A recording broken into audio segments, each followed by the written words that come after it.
काही पदार्थांमधलं आतलं टाकावं लागतं, बाहेरचं खावं लागतं. पण मला सांगा, तुमच्या हातावर जर पेढा ठेवला तर आतलं खाल का बाहेरचं? पेढा ठेवायचाच उशीर का लगेच स्वाहा. काही नाही. म्हणजे काय, मी का दृष्टांत दिला, संत वाङ्मय हे त्या पेढ्यासारखं आहे. विठ्ठल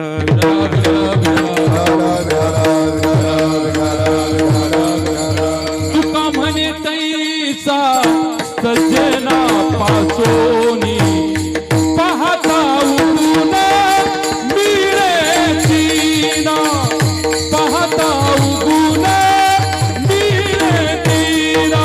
तुका म्हणे तैसा सज्जना पासोनी पाहता उगुन मिळे तीना, पाहता उगुन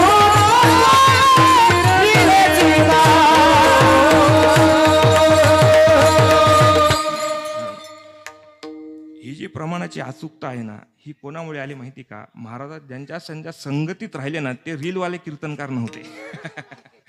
लक्षात घ्या.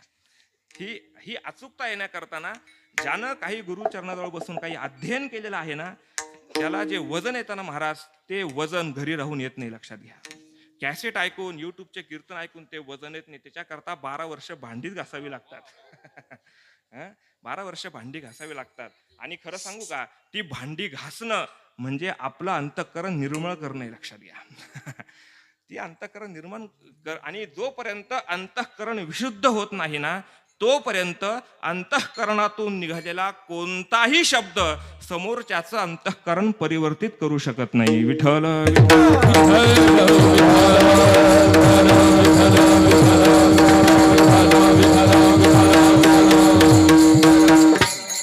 म्हणून या दिव्यतेबरोबर सात्विकता टिकून राहावी का, जेणेकरून हरिबाबांचे आशीर्वाद आपल्या सर्वांवरती राहतील, एवढी एक सद्भावना व्यक्त करतो.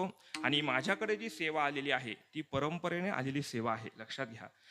जसा हरिबाबांचा अधिकार तसाच भागवत महाराजांचा अधिकार. ज्यांनी संजीवन समाधी घेतली, संजीवन समाधी म्हणजे सामान्य गोष्ट नाही, आपलं महाराज ध्यान लागत नाही. आणि ज्यांनी संजीवन समाधी घेतली त्या कुळात, अशा पवित्र कुळामध्ये माझा जन्म आहे. आणि त्या परंपरेच्या पुण्याईमुळं, त्या परंपरेचा एक पाईक, एक सेवक म्हणून घेण्याचं जे सद्भाग्य माझ्या पदरामध्ये पडलेलं आहे, त्याच्या जोरावर खरं म्हणजे मी इथं उभा आहे. बाकी माझं काही पुण्य नाही. आणि असं सांगतात पूर्वीचे लोक की हरिबाबा भागवत महाराजांच्या यात्रेला दरवर्षी येत असत. हरिबाबांचा नित्यक्रम होता. लक्षात घ्या. मग हरिबाबा जर तिथं येत असतील तर आम्ही इथं झक मारलीच पाहिजे. हे शुद्ध मराठीत बोललो. इथं येऊन आमची सेवा करणं हे आमचं आद्य कर्तव्य आहे. विठ्ठल विठ्ठल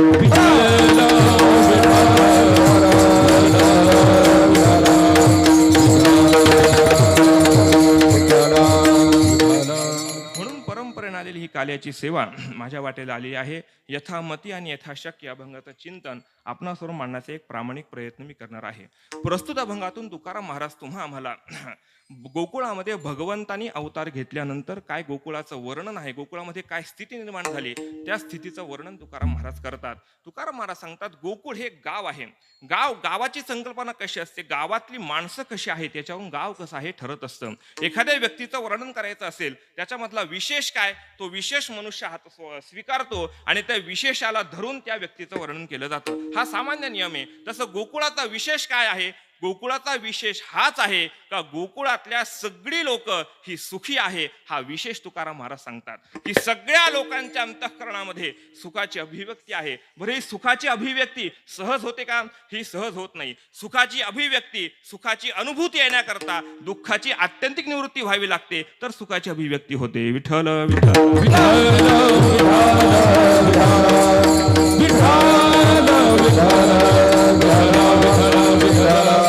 एखाद्या अंधारी खोली आहे, अनेक वर्ष झाले त्या खोलीमध्ये अंधार आहे. तो अंधार जर घालवायचा असेल तर अंधार घालवण्याकरता एकच माध्यम असतं, तिथे दिवा घेऊन जावा लागतो. दिवा घेऊन गेलं की तो अंधार निघून जातो. हे जसं आहे ना, तसं सुखाची प्राप्ती करून घ्यायची असेल तर काय केलं पाहिजे? काही नाही, जीवनातलं दुःख घालवलं पाहिजे. जोपर्यंत जीवनातलं दुःख जात नाही, नव्हे दुःखाची आत्यंतिक निवृत्ती होत नाही ना, तोपर्यंत सुखाची अनुभूती येणं शक्य नाही. विठ्ठल विठ्ठल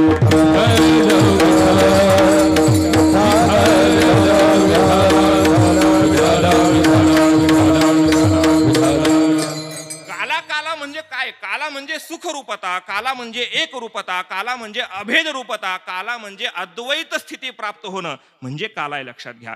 तुकाराम महाराजांनी काल्याचं वर्णन करत असताना फार गोड वर्णन केलं. तुकाराम महाराज परिभाषा वापरतात, हरिनामाचा खिचडी काला, हरिनामाचा खिचडी काला, हरिनामाचा खिचडी काला, हरिनामाचा खिचडी काला, हरिनामाचा खिचडी काला, हरिनामाचा खिचडी काला, हरिनामाचा खिचडी काला, हरिनामाचा खिचडी काला, प्रेमी मोहिला साजने, ओ प्रेमी मोहिला साजने, प्रेमी मोहिला साजने, प्रेमी मोहिला साजने, हरिनामाचा खिचडी काला, हरिनामाचा खिचडी काला, हरिनामाचा खिचडी काला, हरिनामाचा खिचडी काला, हरिनामाचा खिचडी काला, प्रेम मोहिया साजने, प्रेम मोहिया साजने, साजने, साजने. हे 2 तासात आवरायचं नाही बरं का. तुकाराम महाराज काल्याचं स्वरूप सांगतात. हरिनामाचा खिचडी काला, प्रेमे मोहिला साधने. भगवंताचं नाम आणि प्रेम या 2 गोष्टी एकत्र यावा तर काला तयार होतो. आणि जर या 2 गोष्टींनी काला प्राप्त होत असेल तर या दोन्ही गोष्टी प्राप्त होणं मुळात दुर्लभ. तर या 2 पासून प्राप्त होणारा काला सुलभ कसा असेल मला सांगा. भगवंताचं नाम मुखाला येणं इतकी सोपं गोष्ट नाही, आणि भगवंताचं प्रेम प्राप्त होणं एवढी सोपं गोष्ट नाही महाराज. अहो, जन्मच्या जन्म जातात तेव्हा कुठे भगवंताविषयीची आवड निर्माण होते. नाम केव्हा येईल मला सांगा ना. ज्ञानोबराय सांगतात ना, बहुत सुकृताची जोडी म्हणून विठ्ठली आवडी. अनंत जन्मीचे सुकृत फुलले, त्याचे मुखी हरी पैठा होय, त्याचे मुखी हरी पैठा होय. अनंत जन्मीचे सुकृत फुलले, त्याचे मुखी हरी पैठा होय, त्याचे मुखी हरी पैठा होय.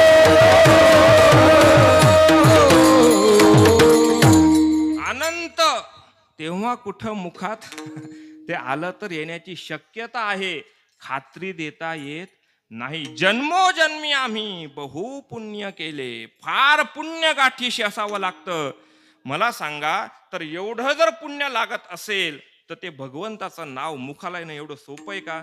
जन्म सहस्त्र ओळखीचे एक वेळ यावया, हजारो जन्म जावे तेव्हा कुठं एकदा भगवंताचं नाव आलं तर येण्याची शक्यता आहे. ज्ञानोबराय सांगतात, लक्षात घ्या. एवढं सोपं नाही ना. मग जर भगवंताचं नाम आणि भगवंताचं प्रेम हे जर एवढं दुर्लभ आहे तर त्याच्यापासून मिळणारा काला हा सुलभ कसा असेल मला सांगा. मी का बोललो? काला म्हणजे सुखरूपता, काला म्हणजे अभेद रूपता, जीव शिवैक्य होणं याचं नाव आहे काला.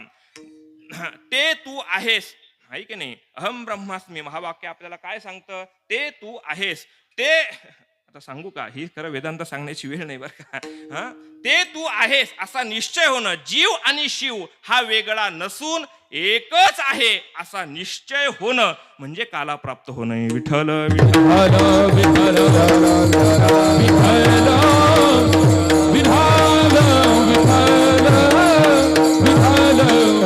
म्हणून तर इतर कीर्तनाचं बंधन काय? जेणे करुणी मूर्ती ठसावी अंतरी श्रीहरीची, ऐसी कीर्तन मर्यादा आहे संतांच्या घरची. जे गेले 7 दिवसामध्ये कसं कीर्तन झालं पाहिजे, त्या कीर्तनातून भगवंताची मूर्ती अंतःकरणात ठसली पाहिजे. हे 7 दिवसात. आणि आज काय? तो भगवान म्हणजेच मी आहे असा निश्चय होणं म्हणजे काल्याचं कीर्तन. विठ्ठल विठ्ठल विठ्ठल विठ्ठल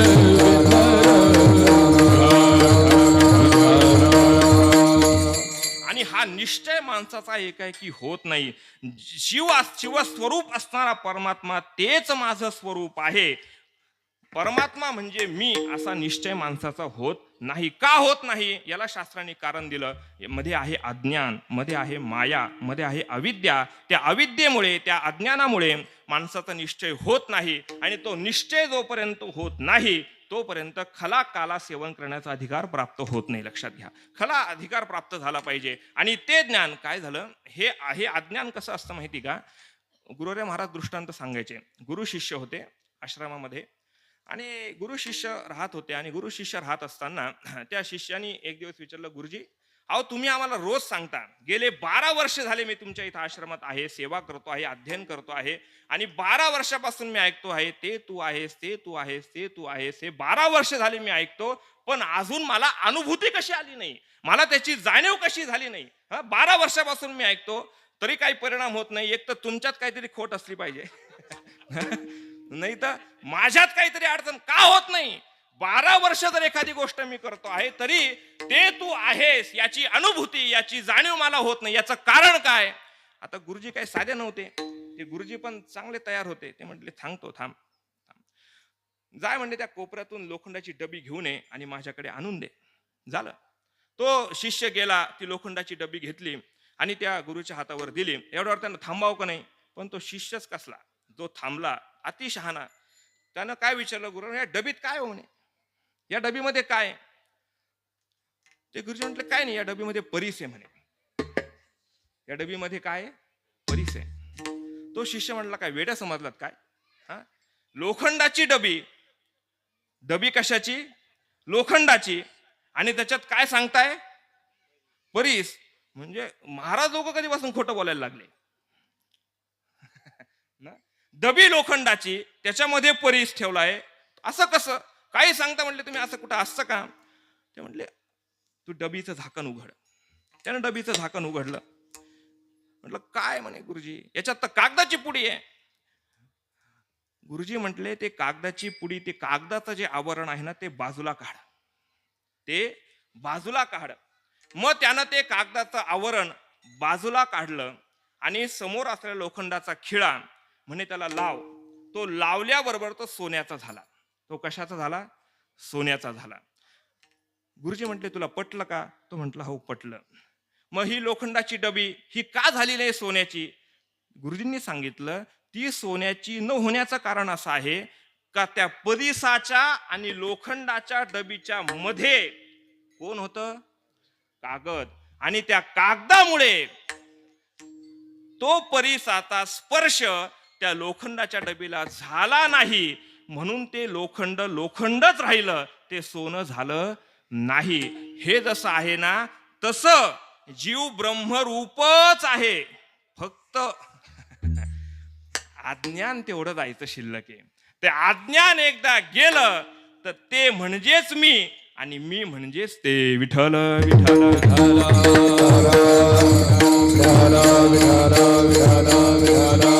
देव झाले अवघे जन, देव झाले अवघे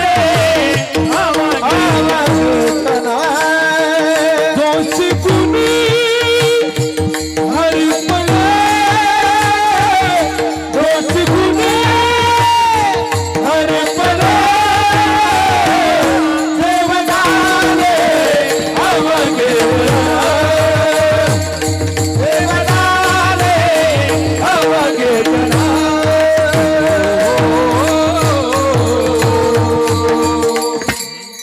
या सगळ्या चरणातला महत्वाचा शब्द कोणता माहिती का? हरपण. हा शब्द फार महत्वाचा आहे.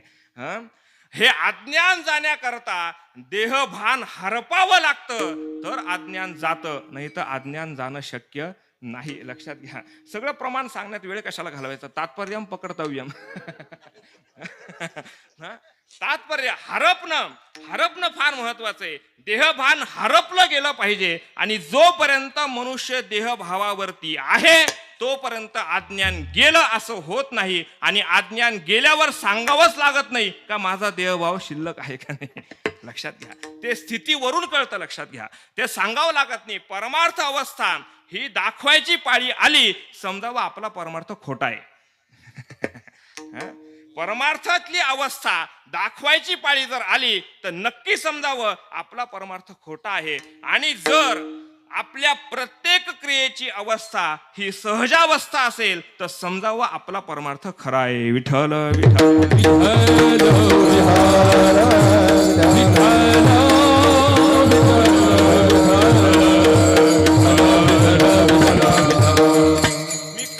सुखरूपता प्राप्त होणं हे काल्याचं स्वरूप आहे.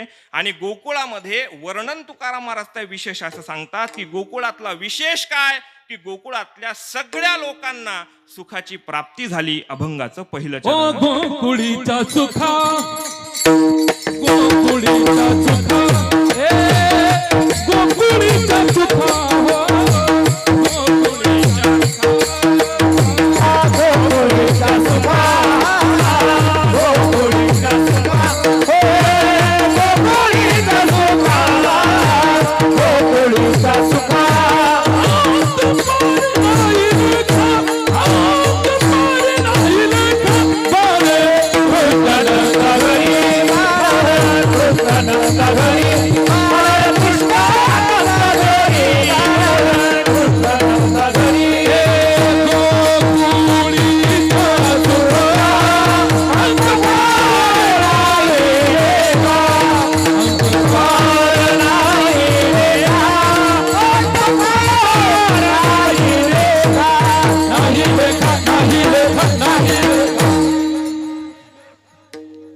विशेष तुकाराम महाराज सांगतात की गोकुळाच्या लोकांना भगवान आल्यानंतर, अवताराला आल्यानंतर काय अवस्था प्राप्त झाली. गोकुळीच्या सुखा, गोकुळातल्या लोकांना सुखाची प्राप्ती झाली. ओ नंद घरानंद भयो जय कन्हैया लाल के, ओ नंद घरानंद भयो जय कन्हैया लाल के, नंद घरानंद भयो जय कन्हैया लाल के, ओ नंद घरानंद भयो जय कन्हैया लाल के. हाथ दिया ढोल दियो और दियो माल, हाथ दिया ढोल दिए और दियो माल के, हाथ दियो घोड़े दियो दी और पाल की, हाथ दिया ढोल दिए और दियो माल की. बच्चन को लड्डू पेड़ा बूढ़न को लापसी, बच्चन को लड्डू पेड़ा बूढ़न को लापसी. नगरानंद भयो जय कन्हैया लाल की, नगरानंद भयो जय कन्हैया लाल की, नगरानंद भयो जय कन्हैया लाल की, नगरानंद भयो जय कन्हैया लाल की, नगरानंद भयो जय कन्हैया लाल की. भगवान कृष्ण भगवान की जय. मला भगवंताचा जन्मच करून टाकला मला. हा कथेला साथ केल्याचा परिणाम.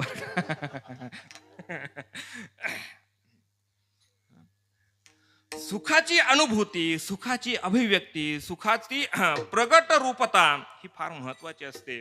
गोकुळातला विशेष तुकाराम महाराज सांगतात की सगळ्या लोकांना गंमत अशी आहे. मला सांगा, अहो साधा राज्याचा मंत्री यायचा असेल तर पहिले तपासणी केली जाते की नाही? त्या कोणत्या गावात येणार आहे त्या गावाची तपासणी केली जाते. साधा राज्याचा मंत्री यायचा असेल तर सगळं बघितलं जातं.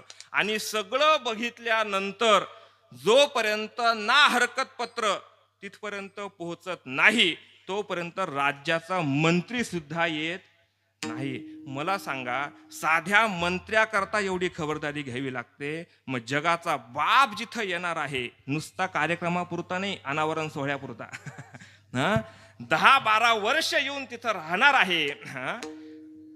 त्याकरता काय केलं असेल हे म्हणून भगवंत आला तेथे, म्हणून भगवंत आला तेथे, म्हणून भगवंत आला तेथे, आला तेथे. नंदाने सुकृत केले आगनीत, नंदाने सुकृत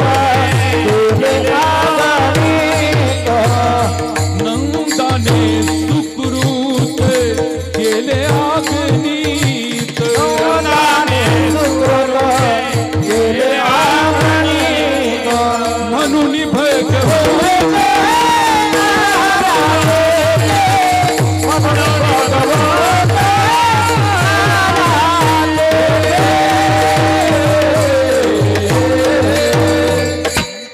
नंद बाबांनी आणि यशोदा मातेने फार व्रत वैकल्य उपवास केले म्हणून भगवान आले, लक्षात घ्या. कोणाचे पोटी भगवान येत नाही, लक्षात घ्या.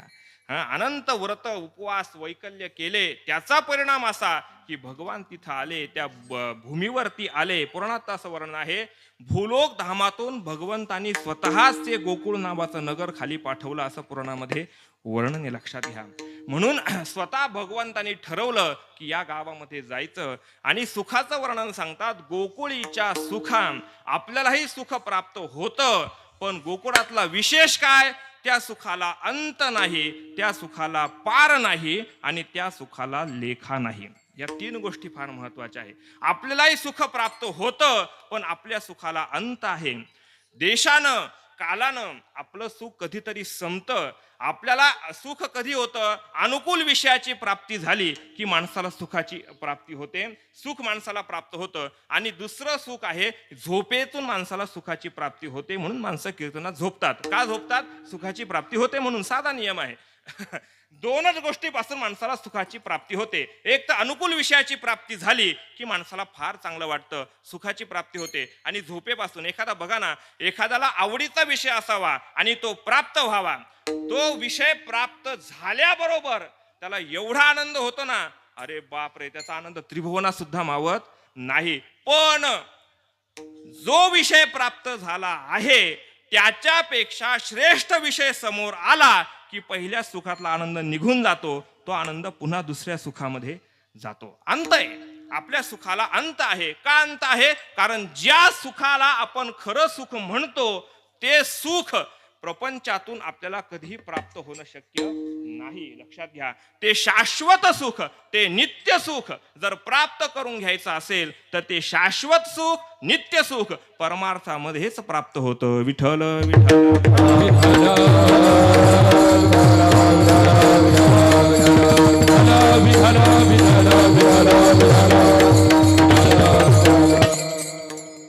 सप्ताह चालू होता, काल्याची पंगत. एकाला लाडू फार आवडायचे, अत्यंत प्राणापेक्षा प्रिय लाडू, मोतीचूर लाडू अत्यंत आवडायचे. त्यांनी पाहिलं, तो कीर्तनालयाच्या आधी पंक्तीच्या स्वयंपाकाच्या इथं गेला. त्यानं पाहिलं आज काय लाडूचा बेत दिसतो. लाडू पाहिल्या इतका आनंद झाला, वा वा वा वा, आपल्याला आवडीचा विषय, आणि आज नेमकं सप्त्याच्या पंक्तीमध्ये ते आहे. बास, त्याला आनंद वाटला. झालं गंमत अशी, जेवायला बसला पण लाडूच येईना, लाडूच येईना. बहुत दिवस होती मजा आस. बसला पंक्तीला, भाजी आली, आमटी आली, सगळं आलं, पण लाडूच येईना. मला सांगा, लाडू पाहिल्याबरोबर जो आनंद झाला होता तो पंक्तीला बसल्यावर राहिला का हो? म्हणजे तो आनंद काय झाला? त्या आनंदाचा अंत झाला. बरं, जाऊ द्या. अंत झाला. बरं, गंमत अशी, लाडू पाहिला, लाडू ताटातही आला, पण गंमत अशी, ज्याला लाडू आवडत होता त्याच्या ताटामध्ये नेमका सुपारी एवढा आला,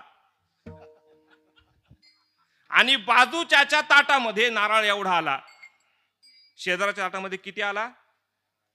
त्याला अजिबात आवडत नव्हता, आणि याला मात्र आवडत होता, पण किती आला? सुपारी एवढा. सुखाचा काय झाला? का झाला? शेजारच्या ताटात नारळा एवढा आणि माझ्या ताटात मात्र सुपारी एवढा. सुखाला अंत आहे. बरं, जाऊ द्या. लाडूही भरपूर आहे, वाढणारेही चांगले, परिचयाचे आहेत. पंक्तीमध्ये फार महत्वाचं तत्व आहे महाराज. जेवायला बसल्यानंतर जर वाढणारा ओळखीचा नसला आणि खाणारा जर संकोच करणारा असला तो उपाशी मेला समजायचा. म्हणून पहिले बघा, काही काही माणसं पंक्तीमध्ये बसताना आपलं कोणी दिसतंय का, मग ते बघून बसतात. म्हणजे काय, चिंता नसते ना. वाढणारा आहे, सगळं बसला, वाढणारा आहे, लाडू घ्या लाडू घ्या लाडू घ्या सारखं चालू आहे. पण पोट भरलं, आतून निरोप यायला लागले की बास बास, शेवटी निर्याणीचा निरोप आला. समजलं का? नुसता ढेकर म्हणजे निरोप आणि कडपट ढेकर म्हणजे निर्याणीचा निरोप. हा, मग मनुष्य थांबतो. म्हणजे लाडू पोटभर खाल्ले पण पोट भरलं की त्याचा अंत होतो. म्हणजे एखादी गोष्ट, अनुकूल असणारी गोष्ट कितीही मनुष्याच्या जीवनामध्ये प्राप्त झाली तरी तिला अंत आहे. पण गोकुळातल्या लोकांना जे सुख प्राप्त झालं ना, त्या सुखाला अंत नव्हता. लक्षात घ्या. मग तया चुका अंत नाही पार, मग तया चुका अंत नाही पार. आनंदे सागर हेलावती, आनंदे सागर हेलावती.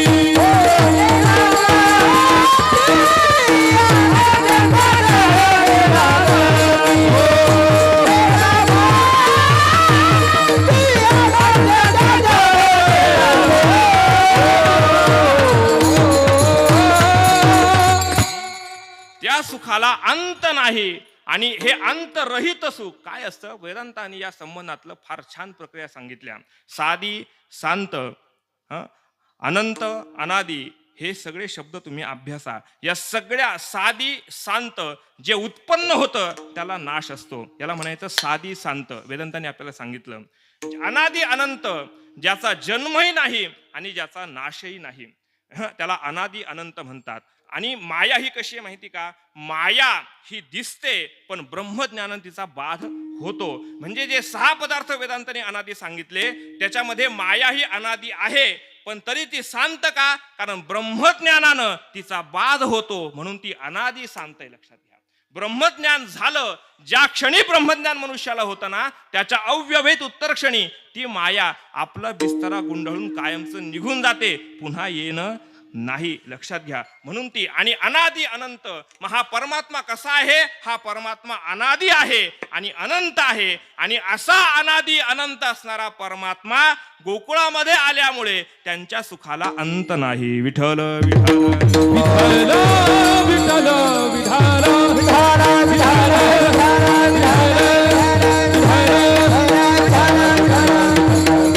त्याचं वर्णन संतांनी आपल्याला सांगितलं ना. आनंद अद्वय नित्य निरामय, आनंद अद्वय नित्य निरामय, आनंद अद्वय नित्य निरामय, आनंद अद्वय नित्य निरामय. जे का निज ध्येय योगिया के, आज काणी ध्येय योगिया के, जे का निज ध्येय योगिया, जे काणी ध्येय योगिया के. आनंद अद्वय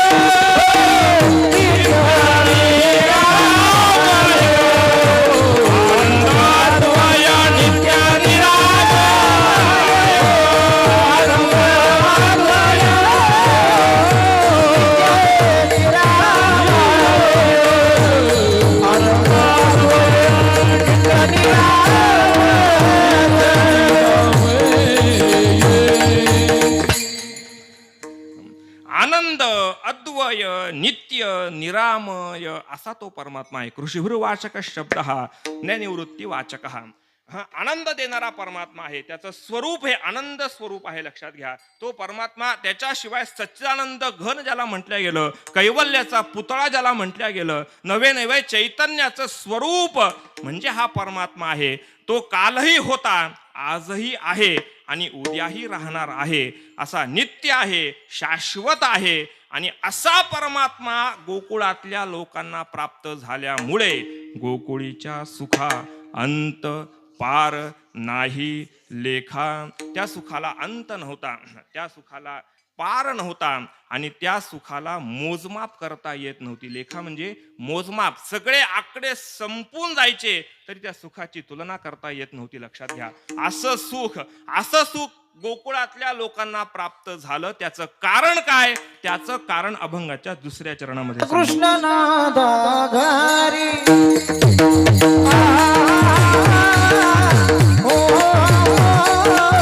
बाळकृष्ण नादा घरी बाळकृष्ण नादा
त्याचं कारण तुकाराम महाराज सांगतात, जे सुख प्राप्त झालं त्या सुखाला अंत नव्हता. का? बाळकृष्ण नंदा घरी आनंदल्या नरनारी. बाळकृष्ण स्वरूप असणारा जो परमात्मा आहे तो प्रगट झाला. बरं, तो प्रगट झाला असा लगेच प्रगट झाला का? परमात्मा असा लगेच प्रगट होत नसतो. लक्षात घ्या, परमात्म्याची अनुभूती येण्याकरता, परमात्म्याची जाणीव होण्याकरता अनेक जन्मजन्मांतरी तप सायास करावे लागतात आणि तप सायासा नंतर परमात्मा येतो, त्याशिवाय परमात्मा येत नाही. याच्यासाठी वो तेजे येले भोग, याच्यासाठी वो तेजे येले भोग, याच्यासाठी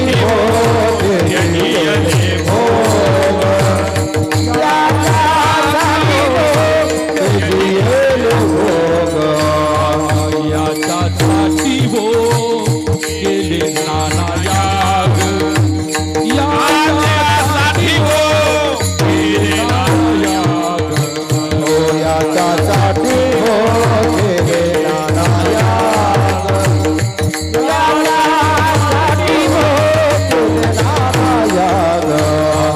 याच्यासाठी अष्टांगाधी योग, याच्यासाठी अष्टांगाधी योग, याच्यासाठी अष्टांगाधी योग, याच्यासाठी अष्टांगाधी योग, याच्यासाठी विषयाचा त्याग,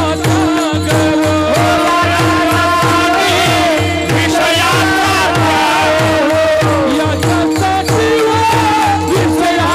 त्याग, याच्यासाठी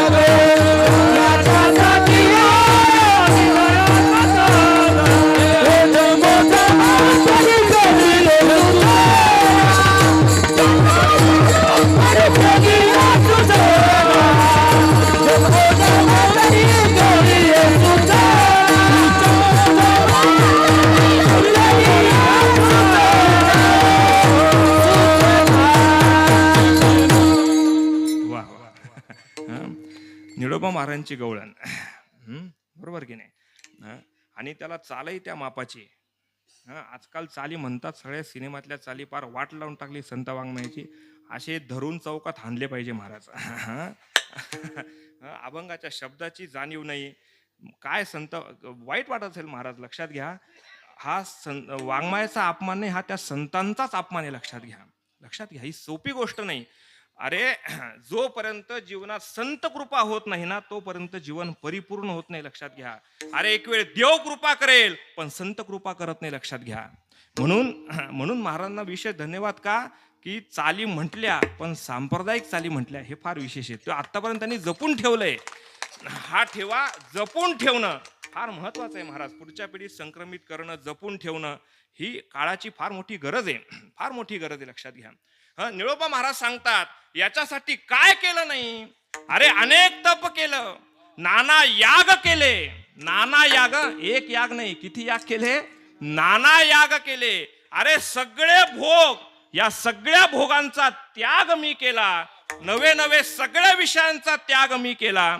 अरे एक भोग माणसाचा सुटत नाही, विषयाचा त्याग एवढं बोलायला फार सोपं आहे, पण होणं अरे एवढा सोपा नाही महाराज. अरे शब्द स्पर्श रूप रस गंध या पंचविषयांपासून मुक्त होणं हे बोलायला फार सोपं आहे, पण एक एक विषय घालवण्याकरता एक एक जन्म सुद्धा कमी पडतो, तरी विषय जात नाही महाराज, लक्षात घ्या. एवढा सोपा नाही. अरे शब्दासारखा, शब्दामध्ये माणूस अडकतो की नाही, अडकतो ना. एखादं गाणं जर मनुष्याच्या कानावरती पडलं तर माणूस हातातलं काम सोडून देतो आणि ते गाणं ऐकत बसतो. गाणं नाही, गाण्यांचे जे शब्द आहे ना त्या शब्दात मनुष्य अडकतो, आणि मनुष्य अडकला की संपलं, काही परत तिथून बाहेर येणं नाही महाराज, लक्षात घ्या. एका विषयाच्या सेवनाने एक एक प्राणी आपला प्राण मुकला. शास्त्र सांगतं या 5ही विषयांचं सेवन मनुष्य करतो त्याची काय गती होत असेल. शब्द हा सुटला पाहिजे. स्पर्श, हे सगळे विषय परमात्मा फुकट प्राप्त होत नाही, हे सुख फुकट प्राप्त होत नाही. या सुखाच्या प्राप्ती करता म्हणून तर शास्त्राने सांगितलं ही खरं सुख जर तुम्हाला प्राप्त करून घ्यायचं असेल ना तर सगळ्यात पहिलं आहे अंतःकरणाची कृपा, दुसरं आहे शास्त्र कृपा, तिसरं आहे सद्गुरु कृपा, आणि चौथा आहे ईश्वर कृपा. विठ्ठल विठ्ठल.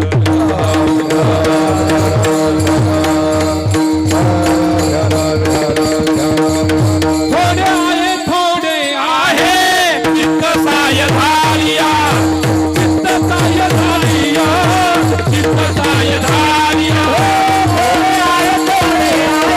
चित्त साय धारिया, चित्त साय धारिया, चित्त साय धारिया.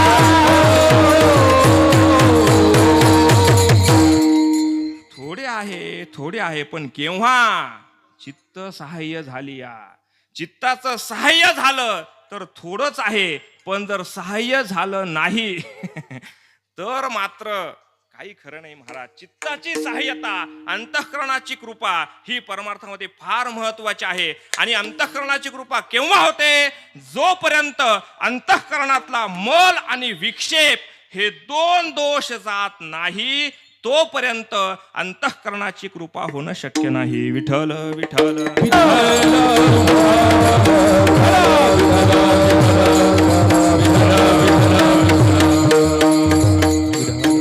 मल विक्षेप गेले पाहिजे ना. माणूस बाहेरून किती स्वच्छ आहे आता बोलू का याच्यापेक्षा माणूस आतून किती निर्मळ आहे हे फार महत्वाचं आहे महाराज, लक्षात घ्या.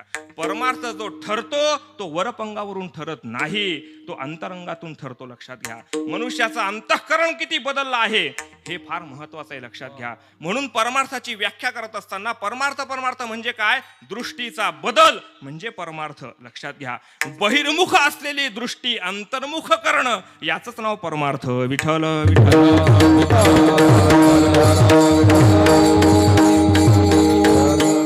जिनके कपट दंभ नहीं माया,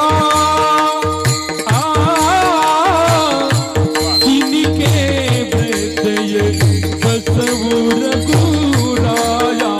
राम पिया राम, सिया राम जय जय राम, सिया राम, सिया राम जय जय राम.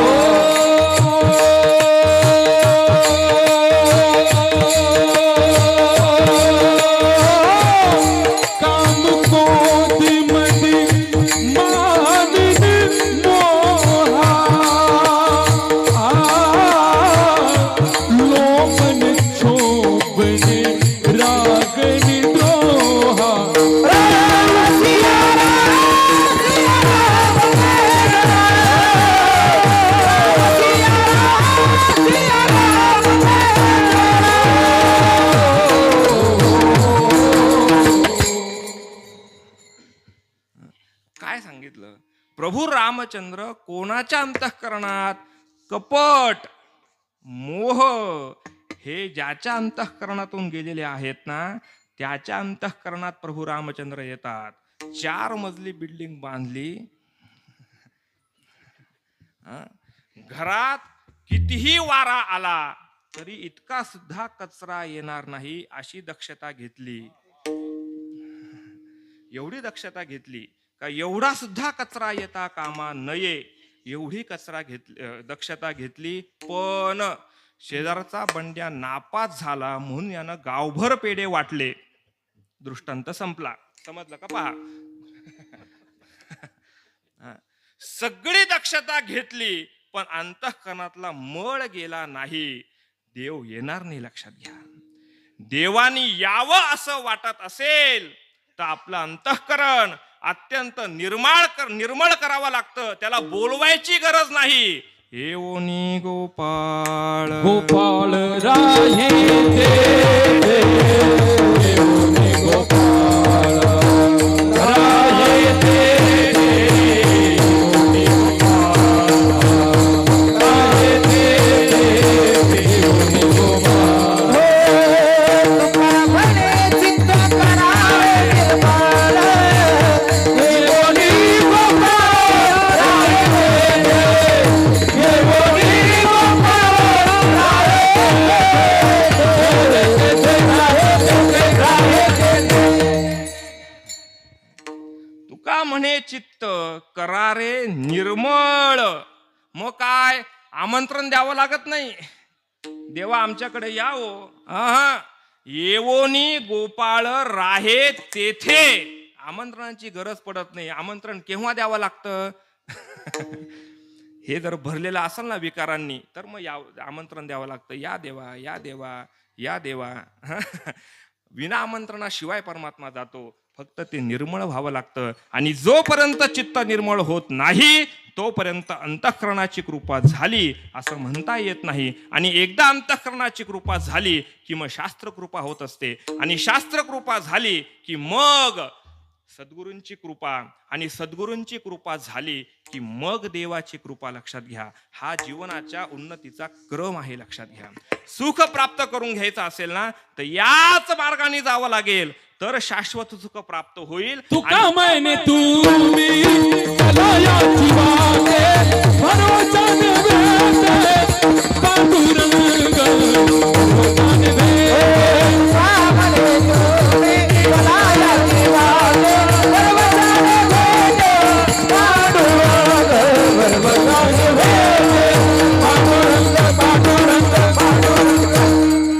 एवढं खात्रीनं तुकाराम महाराज सांगतात. मग आपण का जाऊ नये? अरे डोळे झाकून जावं. लक्षात घ्या, काही कोडं भानगडीत पडू नका. संत वाङ्मयाच्या पाठीमागे जा. त्या शाश्वत सुखापर्यंत तुम्ही नक्की पोहोचा. लक्षात घ्या.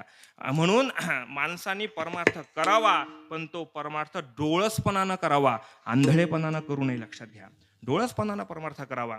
म्हणून अंतःकरणाची कृपा, शास्त्र कृपा आणि सद्गुरु कृपा. सद्गुरु कृपेशिवाय मनुष्याला ब्रह्मज्ञान होत नाही आणि ब्रह्मज्ञानाशिवाय सुखाची अनुभूती येणं शक्य नाही. विठ्ठल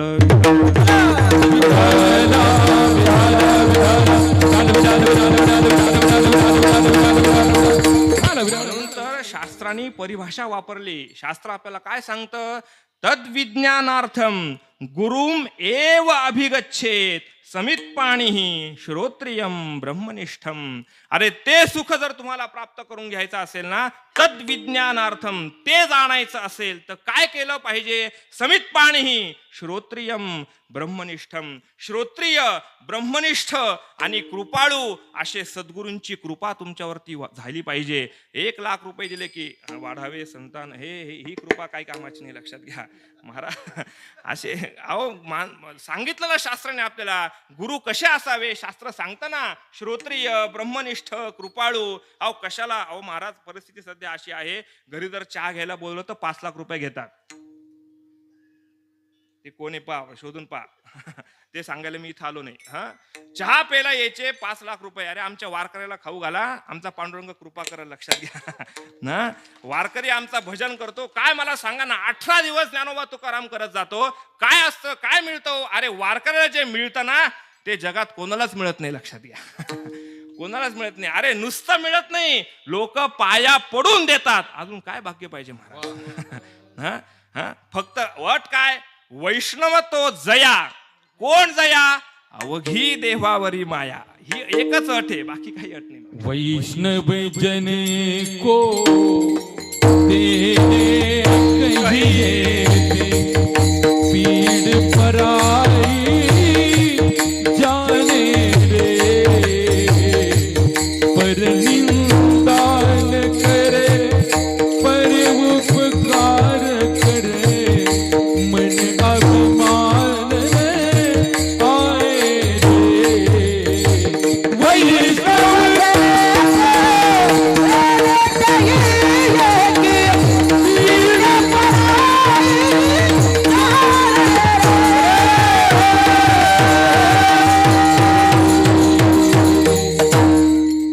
तेने कहिये.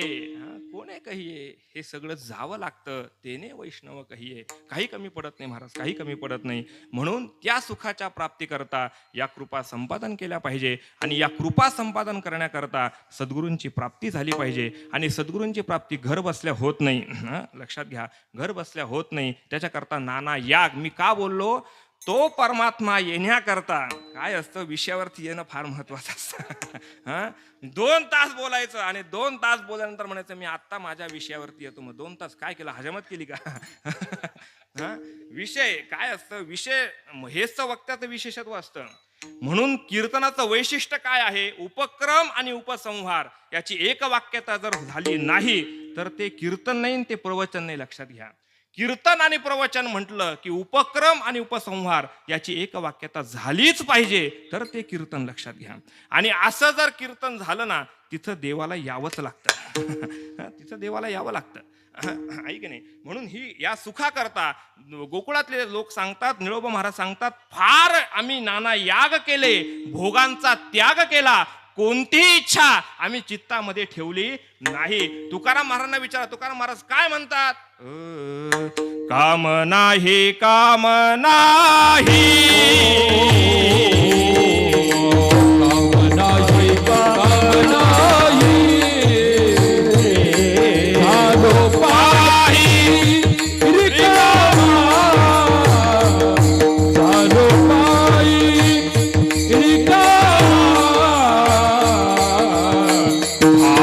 त्या करू चेष्टा,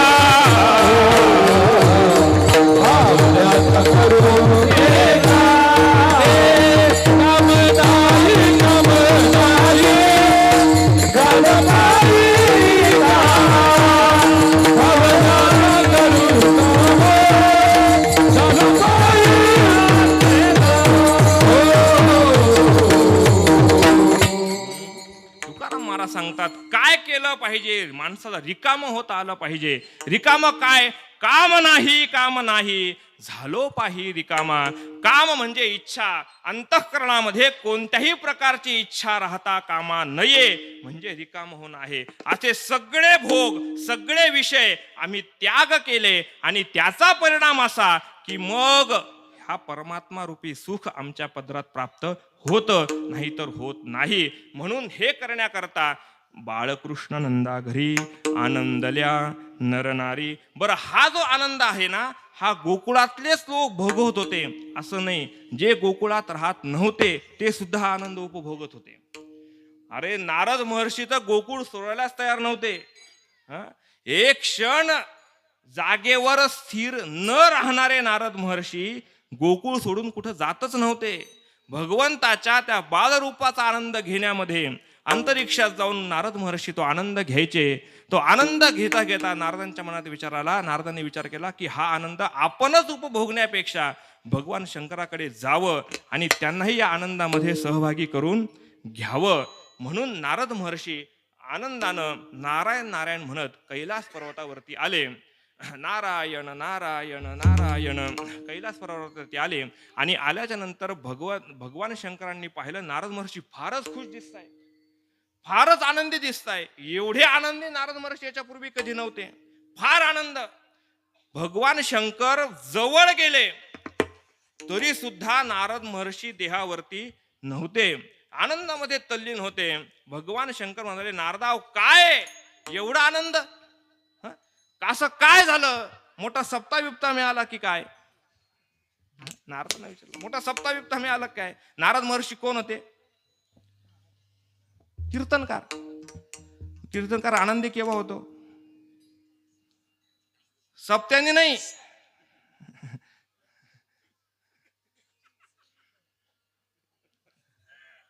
सप्त रोजच आहे ना. सप्त्याला काय कमी आहे? गावोगावी सप्ते सप्त्याने. भगवान शंकर म्हटले, नारदा काय एवढा आनंद काय? नारद महर्षी म्हणाले, भगवंता काय सांगू तुम्हाला, अरे भगवान विष्णूनी बालरूप गोकुळामध्ये धारण केलेलं आहे आणि ते असं रूप एवढं सुंदर आहे ना, ते पाहून मला जो आनंद झाला आहे ना, त्या आनंदात मी विभोर झालेलो आहे आणि म्हणून तुम्हाला म्हटलं की तो आनंद तुम्हाला द्यावा, म्हणून म्हटले तुमच्याकडे आलो आहे. चला भगवंताचं दर्शन घेण्याकरता. भगवान शंकर म्हणाले, असं आहे का? अरे मलाही त्याचं रूप पाहायचंच आहे, मलाही त्याच्या दर्शनाची इच्छा आहे, चला मी पण येतो. आता भगवान शंकर निघाले भगवंताचं रूप पाहण्याकरता. आता निघाल्याबरोबर पार्वती माता, ओ कुठं, हे तेव्हापासून आतापर्यंत चालू आहे. निघाले भगवान शंकर, पार्वती माता, ओ कुठं चालले?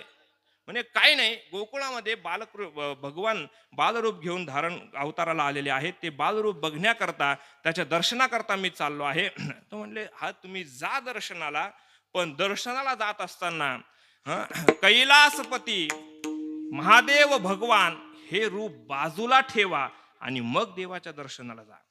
याच्यातला तात्पर्य अर्थ असा आहे की देवाच्या दर्शनाला जात असताना आपण जो मोठेपणा धारण केलेला आहे, त्या मोठेपणाचा सर्व अलंकार बाजूला ठेवून जर सामान्य रूपानं भगवंताच्या दर्शनाला गेलं तर देव दर्शन देतो, नाही तर देव दर्शन देत नाही. पार्वती माता म्हणते, तुम्ही आहे, पण हे सगळं तुम्ही तुमचे आभूषण उतरवा आणि मग देवाच्या दर्शनाला जा. झालं, भगवंतांनी सगळं आभूषण काढून टाकले आणि भगवान शंकर दर्शनाकरता निघाले. निघाल्याच्या नंतर त्यांचे जे दोन हे होते, भृंगी आणि शृंगी, ते म्हणाले, ज्या अर्थी आपले बॉस कुठेतरी चालले, त्या अर्थी काहीतरी मोठा कार्यक्रम असला पाहिजे, आपणही त्यांच्याबरोबर गेलं पाहिजे. ते म्हणाले, आम्ही पण येतो. भगवान शंकर म्हणाले, तुम्ही येऊ नका. का येऊ नका? देवाच्या दर्शनाला जाताना एकट्यानं गेलं पाहिजे, हे शास्त्र आहे, लक्षात घ्या. देवाच्या दर्शनाला जाताना एकट्यानं गेलं पाहिजे. पण आपल्याला लचाण घेतल्याशिवाय आपण पुढे जात, आपल्याला ती सवय लागली ना महाराज, कोणीतरी बरोबर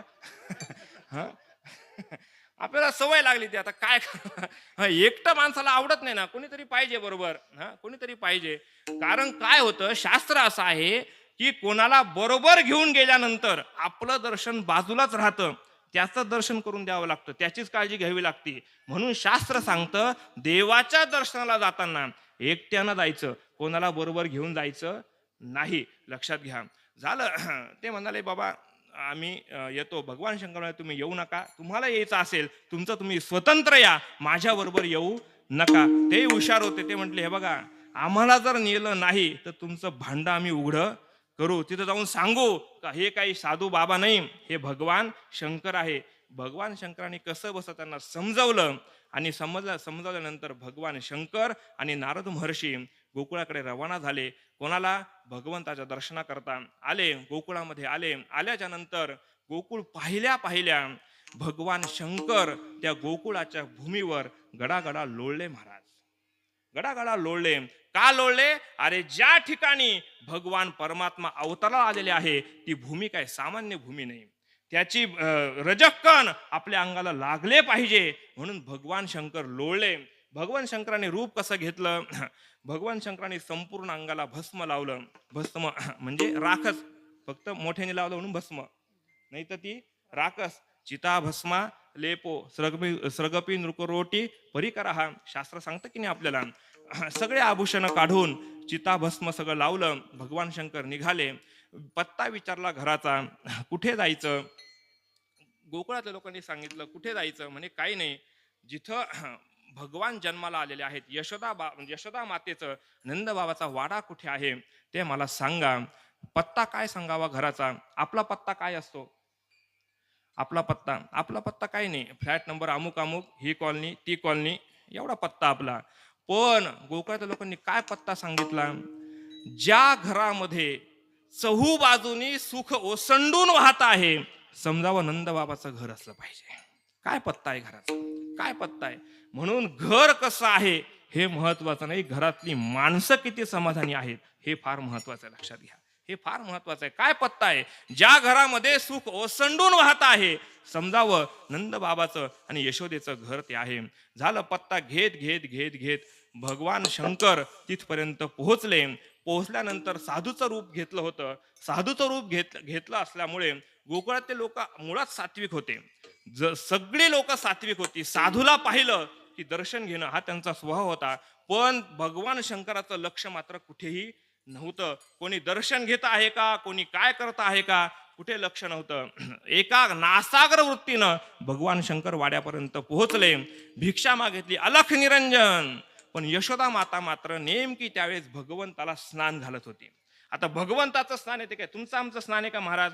यशोदा माता स्नान घालायला आणि घालण्याकरता कोण? स्वतः भगवान परमात्मा. भगवान परमात्म्याला स्नान घातलं आणि स्नान घातल्यानंतर भगवंताचं आवरून देत होती यशोदा माता.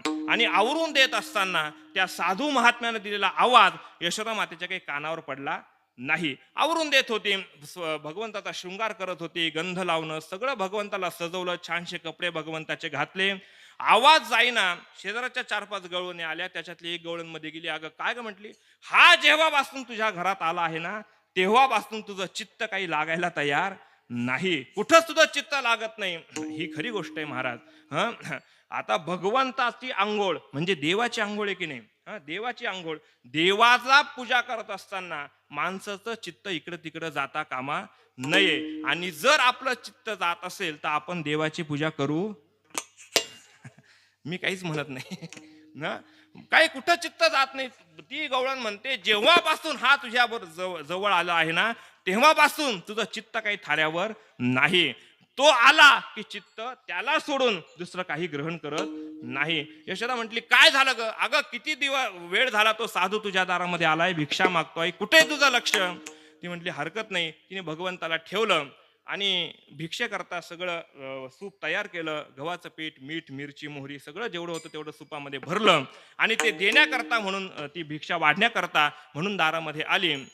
भगवंतानी, भगवान शंकरांनी यशोदा मातेला पाहिलं आणि पाहिल्याबरोबर अंतःकरणापासून नमस्कार केला चरणावरती. भगवंतानी विचार केला, अरे काय भाग्यवान या मातीची कूस आहे.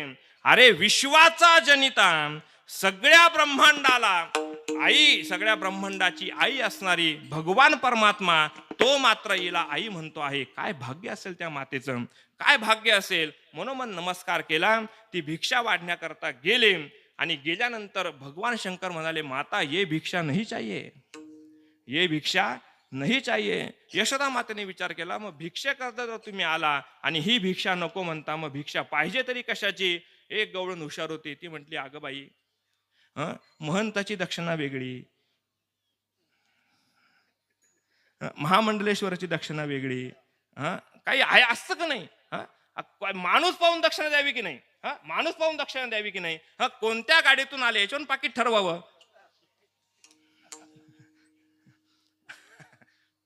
माणूस पाहून ठेवावं की नाही? उत्तरेमध्ये जर आपण गेलो ना, उत्तरेमध्ये, तर उत्तरेमध्ये नुसतं जेवायला बसवण्याकरता साधू लोक दक्षिणा द्यावी लागते बरं का. नुसतं जेवायला जरी बोलवलं ना आपण तर दक्षिणा द्यावी लागते. आणि ती दक्षिणा आहे ना, अशी हजारात नसते, लाखात असते. आणि ते साधूही त्या मापाचे असतात. म्हणजे कसं, आपण त्या अंगानं घेऊ नका. ते साधू कसे असतात माहिती का? ते कारण त्यांचा जो आश्रम असतो, त्यांचा जो खर्च असतो ना, तो सगळा खर्च त्या दक्षिणेतून ते चालवत असतात. लक्षात घ्या. उत्तरेमध्ये आजही तुम्ही पहा, अनेक आश्रम असे आहेत की अन्नदान अखंड चालू आहे, काही बघत नाही महाराज. आपल्याकडचे साधू फक्त बँका. हे तिकडचं सांगतो मी. उत्तरेकडचं तुम्ही पहा. मग ती गवळ म्हणजे, अगं ते माणूस पाय मग दक्षिणा. मग त्या यशोदा मातेने काय केलं, सगळे ते सूप खाली ठेवलं, चांदीचं ताट घेतलं, हिरे, माणिक, मोती हे सगळं भरलं. ते भिक्षेकरता घेऊन गेले. गव्हाचं पीठ पाहताना त्या महात्म्याची वृत्ती जशी होती तशीच वृत्ती, ते हिरे, माणिक, मोते पाहिले तरी सुद्धा तशीच वृत्ती होती. वृत्तीमध्ये कोणत्याही प्रकारचा बदल झाला नाही. ये भिक्षालो, भगवान शंकर म्हणाले ये भी भिक्षा मुझे नहीं चाहिए, ये भी भिक्षा मुझे नहीं चाहिए. असं म्हटल्यानंतर मग आता भिक्षा वाढायची तरी काय. मग ते साधू महात्मा म्हणाले मला जी भिक्षा पाहिजे ना ती भिक्षा फार वेगळी आहे. कोणती भिक्षा आहे.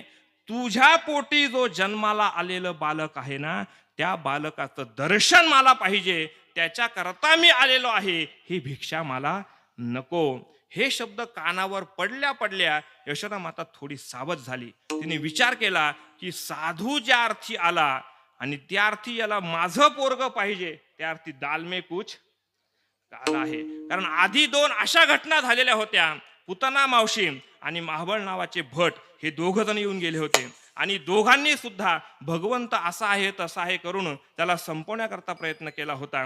म्हणून काय असतं, खरा साधू ओळखण्याकरता ती अंतरंगाची उद्दृष्टी असावी लागते. लक्षात घ्या, माणसं खऱ्याला ओळखत नाही. जेव्हा महाबळ नावाचा साधू भट आला तेव्हा यशोदा मातेने त्याला बसायला पाठ, पंचांग ठेवायला पाठ, टेकायला पाठ. कोणाला, कोणत्या साधूला. खोट्या हा शब्द महत्वाचा आहे. आपलं तसंच आहे. आपल्याला खरे संत ओळखता येतात का. खरं आलं की आपल्याला ओळखता येत नाही. यशोदा मातेला ओळखता आलं नाही. झालं ती बिचकली. असं म्हटल्यावर यशोदा माता म्हणते मला माझ्या पतीची आज्ञा आहे की मी आल्याशिवाय भगवंताला कोणाच्याही हातात द्यायचं नाही, कोणाच्या हातात द्यायचे नाही. भगवान शंकराने विचार केला दर्शन तर घ्यायचं, मग काय करावं. भगवंतानी विष्णूकडे वशिला लावला. विष्णू देवाकडे सांगितलं देवा काहीतरी करावं.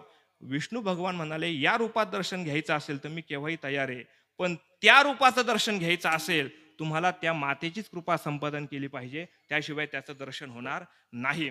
असं म्हटल्याबरोबर मग जी माया भगवंतानी मायेला सांगितलं की जी माया यशोदा मातेला जिने सांगितलं होतं तपस्वीचं रूप घेऊन की अनेक तुझ्या, कारण नंदबाबांनी आणि यशोदानी पुत्राचा आशा ही सोडून दिली होती, पण त्या तपस्वीने सांगितलं होतं की तुमच्या घरामध्ये पुत्र जन्माला येईल. तिला भगवंतानी पाठवलं आणि तिला सांगितलं की बाई तुझ्या पोराला घेऊन ये. हा या तुझ्या या साधूचं दर्शन घेतलं तुझ्या पोराचं कल्याण होईल असं तिने सांगितल्यानंतर मग यशोदा माता गेली, भगवंताला घेतलं. आता या बाबाच्या गळ्यामध्ये साप हे सगळं असं रूप. यशोदा मातेला वाटलं की हा आपला पोरगा या रूपाला पाहून घाबरेल, म्हणून यशोदा मातेने त्याला असं कुशीमध्ये धरलं. पण यशोदा मातेला काय माहिती, अरे हा याच्या गळ्यात नुसता साप आहे, अरे हा सापावर झोपतो. शांताकारम भुजगशयनम पद्मनाभम सुरेशम हे कुठं माहिती.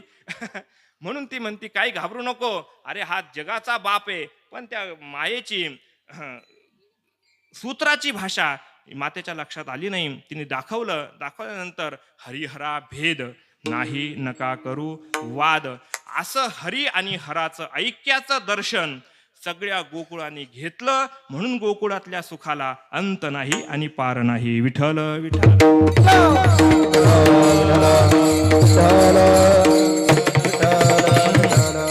अजून काय आनंद व्यक्त केला. गुढिया तोरणे करीती कथा गाती गाणे. अंतत कथा गाणी होऊ लागली. घराघरामध्ये सगळा आनंदोत्सव साजरा होऊ लागला. आणि हा आनंदोत्सव साजरा होण्याचं कारण काय, ते कारण अभंगाच्या शेवटच्या चरणात सांगतात. तुका म्हणे छंदे, तुका म्हणे छंदे.